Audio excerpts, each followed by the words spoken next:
அனைவருக்கும் வணக்கம். இன்றைக்கு ஸ்ரீவில்லிபுத்தூர் ஆண்டாள் அம்மாவை தரிசிக்க ஆண்டாள் கோயிலுக்கு வந்திருக்கோம்.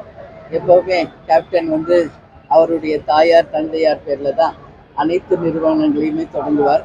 எங்கள் மாமனார் மாமியார் ஆண்டாள் அழகர். எப்பொழுதும் அவங்க ஆசீர்வாதம், கேப்டன் பிளெஸ்ஸிங்கோட, ஆண்டாள் அம்மாவுடைய பிளெஸ்ஸிங்கோட நிச்சயம் எல்லாருக்கும் நல்லது நடக்கும். இன்னைக்கு ரொம்ப விசேஷமான நாளுன்னு கோயிலில் சொன்னாங்க. ஸோ எங்களுக்கும் கட்சிக்கும் எங்களை நம்பி இருக்க கழகத்தினருக்கும் தமிழக மக்கள் அனைவருக்கும் எல்லாம் நல்லதே நடக்கணும் நான் பிரார்த்தனை வச்சிருக்கேன். இல்லை, கேப்டன் வழக்கமாக ஒவ்வொரு தடவை எலெக்ஷன் அப்பயும் வேட்பாளர் பட்டியெல்லாம் வச்சு சாமி கூட்டு போவார். இது ரெகுலராக நடந்துருக்கிற விஷயம். இப்போ நீங்கள் வந்திருக்கீங்கன்னா இன்னைக்கு நாளைக்கு நீங்கள் கூட்டணி சம்மந்தமாக எதுவும் அனௌன்ஸ்மெண்ட் பண்ண போறீங்களா? எந்த மாதிரியான சொல்லுங்க? இல்லைங்க, நான் இன்னும் பிரச்சாரத்தில் தான் இருக்கேங்க.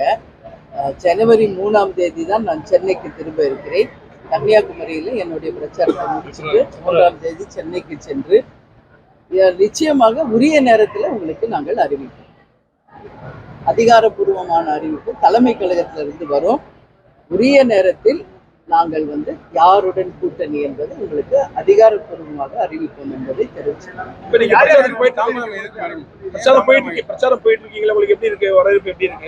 பத்திரிகைக்காரங்க உங்களுக்கே தெரியும். நேற்று நான் நீங்கள் சிவகாசி, சாத்தூர், நேற்று விருதுநகர் தொகுதி எல்லாம் முடிச்சுட்டு இன்னைக்கு ஸ்ரீவில்லிபுத்தூருக்கு வந்திருக்கேன். இன்று மாலை தென்காசிக்கு போயிருக்கேங்க. அது முடிச்சு திருநெல்வேலி, அதுக்கப்புறம் கன்னியாகுமரி, எல்லா இடத்துலையும் மக்களுடைய அமோகமான வரவேற்பு இருக்கு. ஏன்னா நாங்கள் ஒரு ஸ்கீம் எடுத்து வந்திருக்கோம். ஒன்று உள்ளம் தேடி இல்லம் நாடி நிர்வாகிகள் சந்திப்பு தனியா, மக்களை தேடி மக்கள் தலைவருடைய ரத யாத்திரை ஒரு புறம். அதனால எங்க போகும் போதெல்லாம் பொதுமக்களுடைய மிகப்பெரிய வரவேற்பும் ஆதரவும் எங்களால பார்க்க முடியுது. தமிழ்நாடு முழுக்க எங்களுடைய 3ஆம் கட்ட பயணம் முடிச்சு இது 4ஆம் கட்ட பயணம். கன்னியாகுமரியில் இந்த பயணத்தை இறுதி செய்கிறோம். ஜனவரி 3 நான் சென்னைக்கு திரும்ப இருக்கிறேன். பிப்ரவரி 3ங்க நான் சென்னைக்கு திரும்ப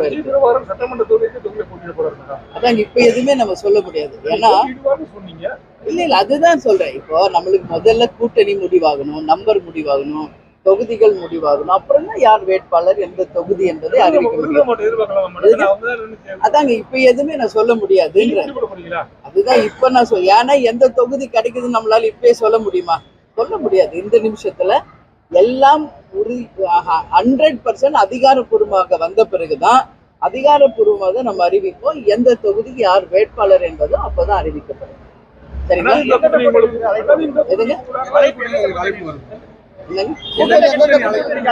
ஏற்கனவே சொல்லியிருக்கேன். தமிழ்நாட்டில் இருக்கிற அத்தனை கட்சிகளும் எங்கள் தோழமை கட்சி, மத்தியில இருப்பவர்களும் எங்கள் தோழமை கட்சி தான்.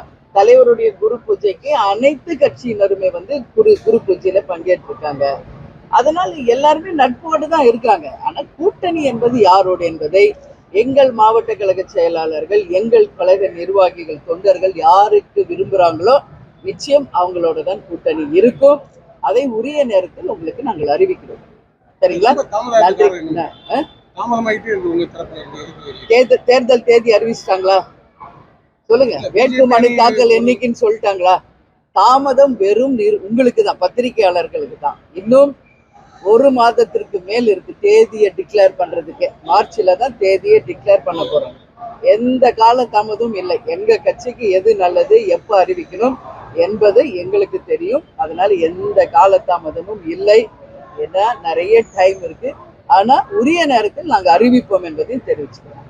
இந்தியாவிலே பெண்களுக்கு பாதுகாப்பான மாநிலம் தமிழகம் அப்படின்னு அவருடைய கருத்தை நீங்க அவர்கிட்ட தான் கேட்கணும். நம்ம தான், நான் தாங்க எல்லா இடத்துலையும் சொல்லிட்டு வரேன். சட்டம் ஒழுங்கு கேள்விக்குறி, இன்னைக்கு பல கோரிக்கைகள் நிறைவேறாமையும் இருக்கு. எல்லா மார்க் போடுவீங்க இந்த ஆட்சிக்குன்னு பல இடத்துல கேட்டிருக்காங்க. எல்லா இடத்துலையும் சொன்னது இப்போ உங்க முன்னாடி சொல்றேன். 50% நல்ல விஷயங்கள் பண்ணியிருக்காங்க. 50% இன்னும் நிறைவேற வேண்டியது நிறைய இருக்கு. வாக்குறுதிகள் நிறைய நிறைவேறிருக்கு. சட்டம் ஒழுங்கு பிரச்சனை இருக்கு. எல்லாமே நான் சொல்லிட்டு தான் வரேன். அதுல எந்த மாற்று கருத்தும் கிடையாது. எனவே இனிமேல வரும் ஒரு ஆட்சி நிச்சயம் மக்களுக்கு நல்லது நடக்கும் ஒரு ஆட்சியாக இருக்கும். எதுங்க? இப்ப இன்னைக்கே நம்ம எப்படி அது முடிவு பண்ண முடியும்? தேர்தல் முடிஞ்சு ரிசல்ட் வரும்போதுதான் அதுக்கான பதில் இருக்கு. அது இப்பயே நான் சொல்லணும்னா அது ஏதோ ஒரு விஷயமா இல்லாம நான் பதில் சொல்றேன்.